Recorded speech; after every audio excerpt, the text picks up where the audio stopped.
तो blue beetle man of steel के 10 साल बाद डीसी की तरफ से हमारे लिए पहली सुपर हीरो ओरिजिन मूवी। और ऐसा बिल्कुल नहीं हुआ था कि ये मूवी के बारे में मैं भूल चुका था और टिकट मैंने बुक ही नहीं करवाए थे, ऐसा कुछ भी नहीं हुआ था। यार ब्लू बीटल मूवी की बात करें तो ये एक डिसेंट सी सुपर हीरो ओरिजिन मूवी है। मतलब तुम क्या ही एक्सपेक्ट कर रहे थे, कुछ नया तो एक्सपेक्ट कर नहीं रहे होगे। आखिरी बार तुमने कौन सी सुपर हीरो ओरिजिन मूवी ऐसी देखी थी जिसमें बिल्कुल ही कुछ नया हो गया था, तुम बिल्कुल सरप्राइज हो गए थे। तो यहाँ भी कुछ नया या हटके नहीं हो रहा है, एक डिसेंट सी अच्छी सुपर हीरो ओरिजिन मूवी तुम्हें देखने को मिलेगी। और अब स्टोरी की बात करूँ तो जो हमारा मेन कैरेक्टर है हाइमी, वो सालों बाद अपनी ग्रेजुएशन खत्म करके अपने घर वापस आता है। और वापस आते ही उसे पता चलता है कि उसके पापा को हार्ट अटैक आया था, उसके पापा का जो दुकान है वो बिक चुका है, बचपन से वो जिस घर में रहता आया है वो बिकने वाला है।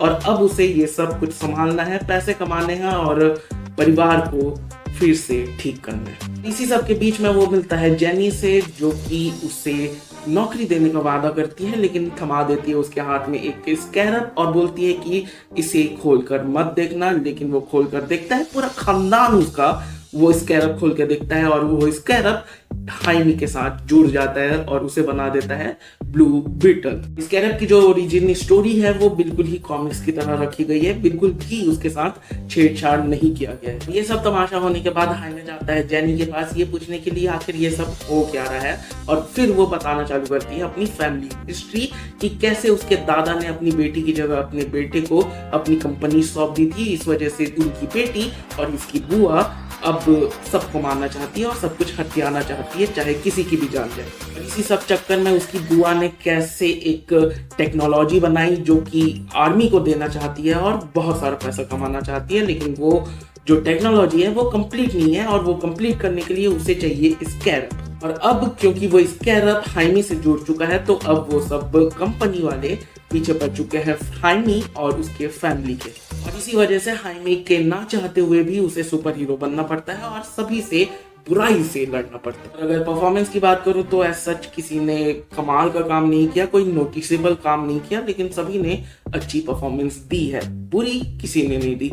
ज़ोलो ऑब्वियसली हमें अच्छा लगता है क्योंकि हम कोबरा काय से उसे जानते भी हैं और उसका कैरेक्टर भी कोबरा काय वाले कैरेक्टर से सिमिलर ही है।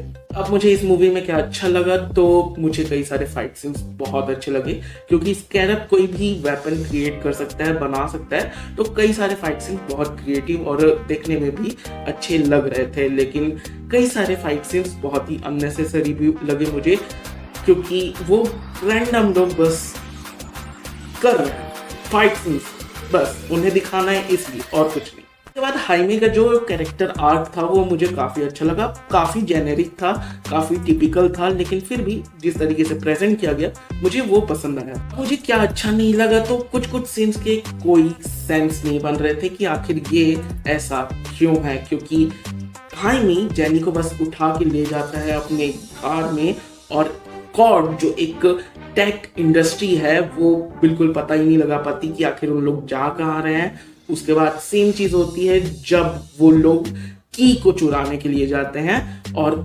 वो एक टेक कंपनी है, उसके बाद भी उनके पास कोई सॉल्यूशन नहीं है। सॉल्यूशन छोड़ो, वहां पास गार्ड्स क्यों नहीं है। काफी चीजें बहुत ही कन्वीनियंटली बस हो जाती हैं या उनके काम में बस हो गया, बस इतना ही था। उसके बाद जो मेन विलन था जिससे हमारा हाइमी लड़ता है, ना कि वो लेडी, उसके बारे में हम कुछ फील करते ही नहीं है क्योंकि उसके बारे में हमें कुछ भी पता नहीं चलता है।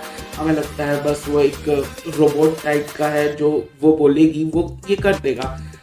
कब तक, जब तक आखिरी में उसकी बैक स्टोरी नहीं दिखाई जाती, लेकिन वो शॉर्ट पीरियड में दिखाई जाती है और हमें उतना कुछ खास फर्क पड़ता भी नहीं है। लेकिन वो अचानक से ही बस पलट जाता है और जो करता है वो करता है। तो इस मूवी के विलन्स उतने तगड़े नहीं है। उसके बाद पोस्ट क्रेडिट सीन की बात करूँ तो पोस्ट क्रेडिट सीन हमें काफी उम्मीद देता है कि ये कैरेक्टर हमें डीसीयू में देखने को मिल सकता है विद सेम स्टोरी, क्योंकि इस पूरी मूवी में सुपरमैन और बैटमैन और फ्लैश इन सब के रेफरेंसेस दिए गए हैं, मेंशन किया गया है, लेकिन उन्हें कभी दिखाया नहीं गया कि ये कैसे दिखते हैं। तो शायद जो पोस्ट क्रेडिट सीन में दिखाया गया है उसके बाद ये कंटिन्यू हो सकता है जेम्स गन के डीसीयू में, क्योंकि इस पोस्ट क्रेडिट सीन में हमें देखने को मिलता है कि कैसे जो ओरिजिनल ब्लू बीटल था वो अभी भी जिंदा है और अभी भी वो कांटेक्ट कर सकता है इन्हें।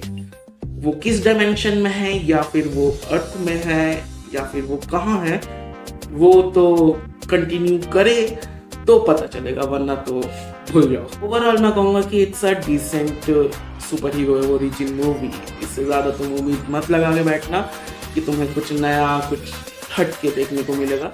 हालांकि मैं ये गारंटी नहीं ले सकता कि तुम्हें ये थिएटर में ही जाकर देखना चाहिए, लेकिन इस बात की गारंटी मैं ले सकता हूँ कि ये एक इंजॉयबल मूवी है, तुम्हें मज़ा आएगा, एक डिसेंट वॉच। ज़्यादा उम्मीद मत लगाना। लेकिन बाकी ये थे मेरे ओपिनियंस, मेरे थॉट्स। तुम अपने ओपिनियंस नीचे कमेंट सेक्शन में लिख सकते हो, और इसी के साथ मिलते हैं अगले वीडियो में। तब तक के लिए बाय, और सब्सक्राइब करो क्योंकि सब्सक्राइब करना बहुत ज़रूरी है। Okay bye.